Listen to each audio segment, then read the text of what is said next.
Ayan mga kabarangay, dito tayo ngayon sa Bugarin, Pililya Rizal. Pililya Rizal, kikita mo naman napakarami nilang, mayroon silang kalabaw, mayroon silang baka, mayroon silang kabayo. Yan, may mga kabayo meat sila. Napakarami nagtitinda rito. Mga fresh na fresh, marami ka rito. So, mga kabarangay, meron silang kabayo. Kaya lang yung laman, ubos na yung laman ng kabayo nila. So ito na lang, napakamura ng kanilang kabayo, pampulalo, 150 per kilo. Ayan. So dito sa kalabaw, magkano kilo yung boss? Kalabaw? Ha? 330 sa buto-buto. Grabe, napakamura ng kanilang kalabaw, kabaw. Ayan, kung gusto niyo sa part ng medyo may may mga baka, ayan, dito naman siya, ayan, meron siyang mga pambulalo. Ayan, may ulo. Yung ulo nila 130 ang kilo, pero pwedeng tawaran hanggang 110. Ayan, meron silang mga maskara, buntot, pagkari-kari. Ayan, napakarami pala. Ito naman yung baka, mga kabarangay, mga baka.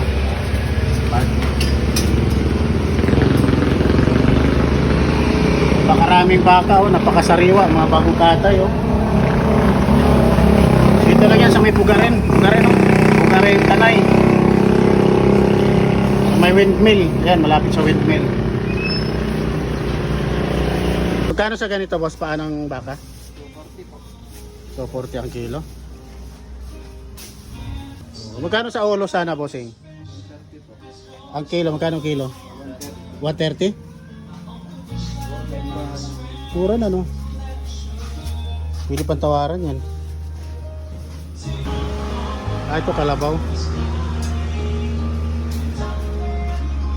Kalabaw to, boy? Kalabaw naman to. Magkano kilo? 230. Ha? 230. Mas matigas yan. Ito kalabaw banda. May bawas pa to? 200? Yung 200? Ha? Hindi kaya? Anong bawas? Yeah, kabayo yan eh. Ay, kabayo. Kabayo ito? Ito mga kabarangay, kabayo pala to, laman ng kabayo. Mas mura ba yung kabayo? Pwede rin bulalo yan. Laman, may laman kang kabayo? Ha? Wala na? 150 ang kilo? Ito. Anong luto masarap nito? Ha? At adobo, pwede adobo to? Hello guys, pakitingin nga kung totoong kabayo ito. Kabayo raw. 150 ang kilo, talaga bang mura yung kabayo? Sa laman, magkano kilo ng laman nito? 250.